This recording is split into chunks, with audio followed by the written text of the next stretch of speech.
let's dive in. Let's talk about the Eastern Conference in the NBA because we know the Boston Celtics are the number one seed in the East. They dispatched the Eastern Conference pretty easily in the postseason, took out the Dallas Mavericks in 5 games. They are the NBA champions. But the New York Knicks, to me, made a significant move, and the Philadelphia 76ers did not make a significant move, even though I do think Paul George is a better player than Mikal Bridges. I think Mikal Bridges is a better fit for the Knicks than Paul George is for the Sixers. Obviously, Mikal Bridges is a Villanova guy, and we know that Villanova has now turned into the New York Knicks, and we know that Villanova guys are tough. They're mentally tough. They're physically tough. They are well conditioned, and that's what you're gonna have to be for a New York Knicks team under head coach Tom Thibodeau. And the Knicks, they gave all these draft picks to Brooklyn for Mikal Bridges. They're going to be late round draft picks. The Knicks aren't really going to care about those draft picks. The Knicks needed a second score to go along with Jalen Brunson, and I believe they finally got it in Mikal Bridges, who has never missed a game in his entire career. He is a guy that Tom Thibodeau will love to play for. And obviously, with the Mikal Bridges news, Isaiah Harvenstein, he moves on to Oklahoma City. That's definitely a good bench depth signing for them to provide some backup there to Chet Holmgren. But when you look at this Knicks team now, they're obviously led by Jalen Brunson, who I do believe after this postseason's performance is a top 10 player in the NBA. I believe that it wasn't for all those injuries that, again, the Julius Randles of the world, the Mitchell Robinsons of the world, heck, even Jalen Brunson was injured by the time we got to game 7. I think the Knicks would have been, able to advance against Indiana and beat Boston in the Eastern Conference Finals. And I think the Knicks feel that way too.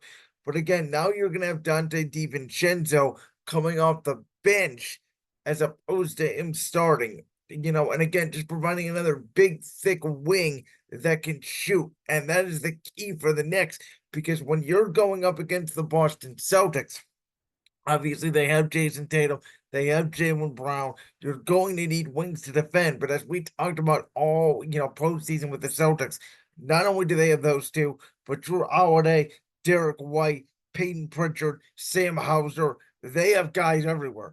And you take a look at this Knicks team when healthy. Jalen Brunson, Julius Randle, Mikal Bridges, Mitchell Robinson, Dante DiVincenzo, Alec Burks. They have the ability here, I believe, to pose a real threat. They are deeper than they were last year, and I think they should be viewed as the number 2 seed right now to the Boston Celtics in the East. I think as long as the Celtics are the champs, you're not going to knock them off. Now, everybody is excited about Paul George joining the Sixers.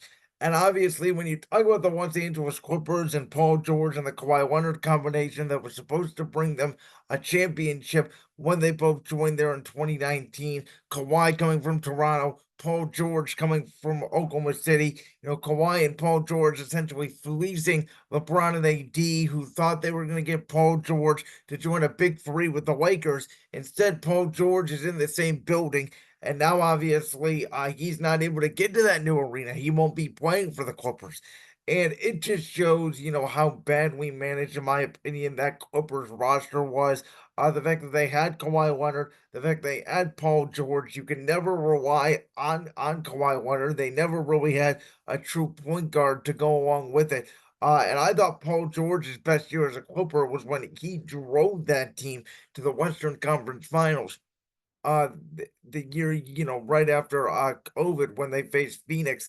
I thought that was Paul George's best year in a Clipper uniform, and that was without Kawhi Leonard on the court. But now Paul George, in my opinion, is going to a very similar situation in Philadelphia, where yes, essentially the Sixers replaced Tobias Harris, who was a liability, should have never got that contract.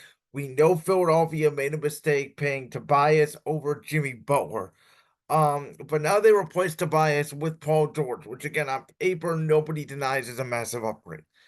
However, what have I been saying for the last 3, 4 years about the Sixers? I feel like I've said this ever since Ben Simmons passed on that shot against the Atlanta Hawks and Trae Young knocked them off 3 years ago in the semifinals in Game 7 at the Wells Fargo Center. I don't trust the Sixers. Joel Embiid is a phenomenal player. He's won an MVP award. But over the last 2 years, he has not been able to stay healthy. And it was the concern with Embiid coming out of Kansas. Obviously, he missed the first 2 seasons of his entire NBA career with injuries. We know Embiid is gifted. We know when Embiid is healthy, he can be a top 5 player in the NBA. There's no denying it. But the reason why I don't have him in my top 10 right now is because I don't trust him. And this Sixers roster is still, to me, incredibly top heavy, where it's Embiid, it's Maxey and George, and Tyrese Maxey also got paid. So the Sixers to me are going with the old NBA model, which is we get, a superstar and let's say 2 stars. I think Tyrese Maxey's a star at this point. Don't think he's a superstar. I don't think Paul George is a superstar, though I do think that he is a star, and occasionally on some nights he can be your best player, and you can win a playoff series or two with Paul George, but you're not getting past Boston and you're not getting past the Knicks. And when I talk about health here, when it comes to the Philadelphia 76ers, that has to be factored into the equation because Paul George has had multiple injuries throughout his career. We all remember the gruesome injury he had as a part of Team USA when he was still a member of the Indiana Pacers. But now he's on his 4th stop. He's gone from Pacers to Oklahoma City to LA. Now he is in Philadelphia. So he's back to the East, back where he started his career. And Nick Nurse is a great coach. Nick Nurse was the guy who got Toronto their championship in 2019. And we know he's a very good defensive minded strategist. But again, I think that this Sixers team, when you take a look at them, Indiana has more depth, or Orlando has more depth. And again, we already know what the Boston and Knicks have. So I look at that and I say, sure, Philly may be 3rd or 4th best in the East, but they shouldn't be, second best favorites in the East to win the championship right behind Boston. They shouldn't be, old favorites to go in there and beat Boston because we know Joel Embiid is not going to be healthy come the postseason. And we know Paul George is either not going to be healthy or he's not going to be the same come the postseason because that's what the numbers say. So, does this unequivocally make Philadelphia better? Yes. Are the Clippers worse off? Yes. Two things can be true. But just because you get better doesn't mean I'm going to put you over the top. And again, to me, the Sixers and beat Maxey George out of the trios in the NBA, it may be top 2, top 3. But in this new age of the NBA, we saw it with Denver and we saw it with Boston, the last 2 NBA champions. You don't need, a superstar and 2 stars or 2 superstars and a star. You don't need a big 3. You essentially need a dynamic duo, which again was Jokic and Murray. It was Tatum and Brown, and then 5 or 6 role players that can all be 3 and D guys that are consistent, reliable, knockdown 3-point shooters and can also play defense. And Philadelphia does not have that right now. And so again, for that reason, with the Sixers, it was weird. Like last year, I was so optimistic about Dame and Giannis and Milwaukee, and I thought that that was the missing piece. And you looked at that roster, and now I look back and I say the roster is not that deep. I think a lot of people are making the same mistake with the Sixers. I'm not making that same mistake. I don't think Paul George puts them over the top in the East. I like the Mikal Bridges signing for the Knicks a lot better, and I would take the Knicks over Philadelphia right now. Again, that doesn't mean the Sixers got better. They can win a playoff series.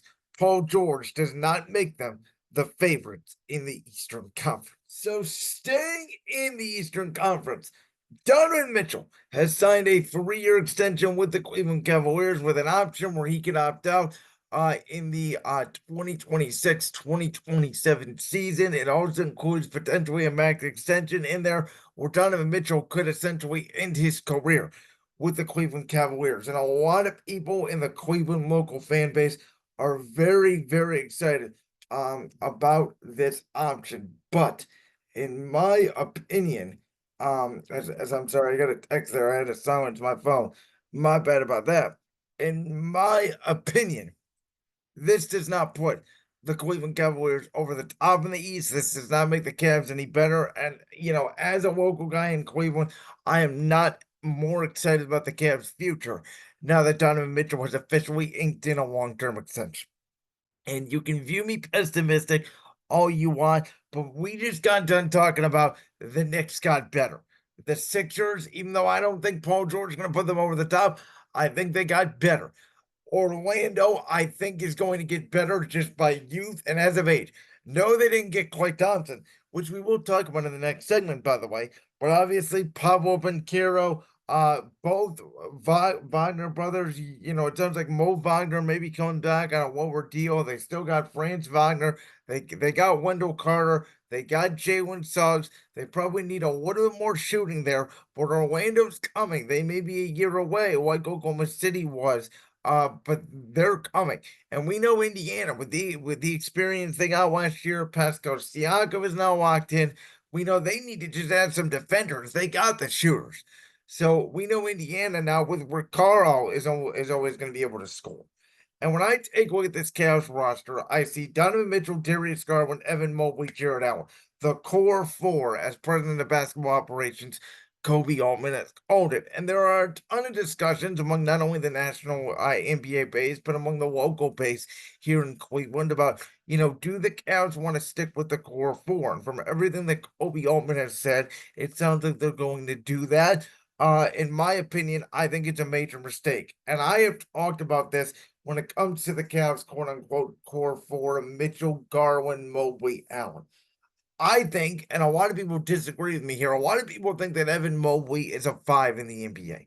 I do not feel that way. I think Evan Mobley has the perfect body to play the power forward or the number four position in the National Basketball Association. I think him and Jared Allen could actually work. I think Jared Allen is very valuable for the Cavaliers because not only was he a better scoring threat this year, but he was a great defender. And the Cavs' defense was completely different with Jared Allen on the court versus when Jared Allen was not on the court last year. And Jared Allen made a huge difference, not only in the Orlando series, but obviously, I think he could have made a difference in that Boston series. I'm not saying he could have changed the series, but maybe the Cavs push that to 6 or 7 games instead of 5 games because the Cavs, for all their faults, did, in my opinion, push Boston the best for Boston's entire championship run.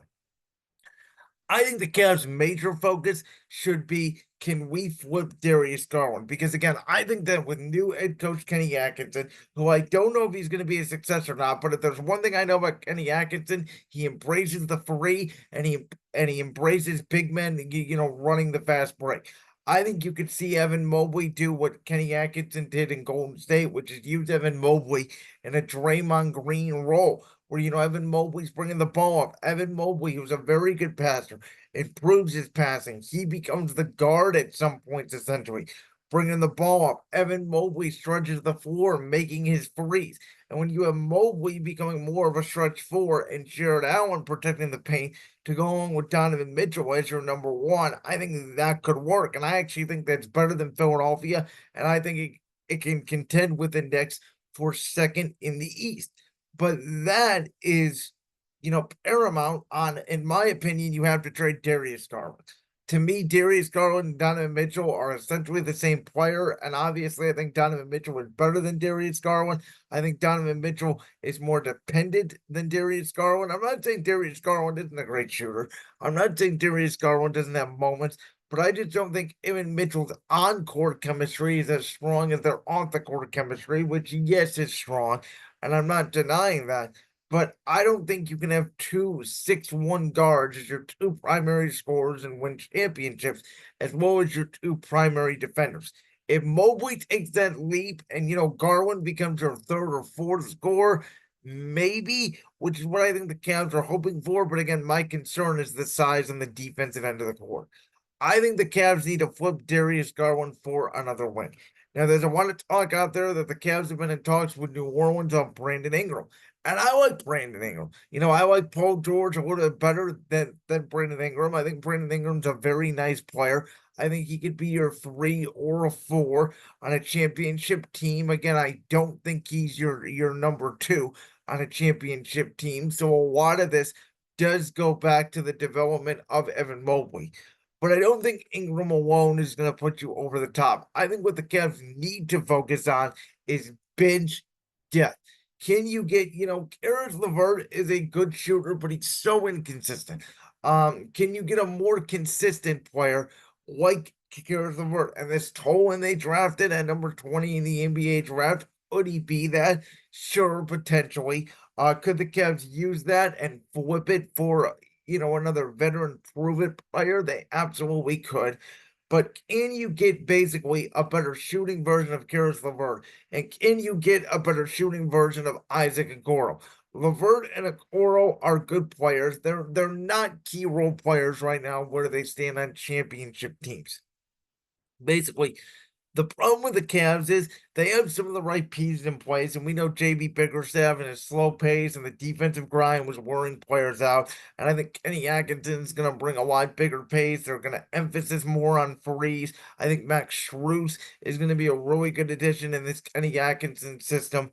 But George Niang was a whiff, excuse me. LeVert is inconsistent. Okoro is inconsistent. They don't really have a backup big outside of Tristan Thompson, who, at this stage, a little bit older, cannot play a ton of minutes per game. I thought he did a serviceable job filling in for Jared Allen last year, but again, he's not going to play a ton of minutes. So the Cavs bench, and Dean Wade, again, he's a nice player, but what is he on Boston? The 10th or 11th man? On Cleveland, he's the 7th or 8th man. So that's the difference. And to me, the Cavs roster is flawed. And again, the coach can change some things. You guys know I wasn't the biggest fan of JB Bickerstaff, but the roster needs to be improved. And I don't like the fact that Kobe Ullman is sitting on his hands, which is why I'm not that excited about this Donovan Mitchell extension, which is why if I'm Donovan Mitchell, I don't care that I signed the extension. I'm giving the Cavs one off season. If nothing changes, or let's say the Cavs flame out in the first round against Orlando or in Indiana, or one of these teams in the Eastern Conference, if I'm Donovan Mitchell, I'm requesting a trade because I am, a top 10-ish, maybe 11, 12, 13-ish player in the NBA.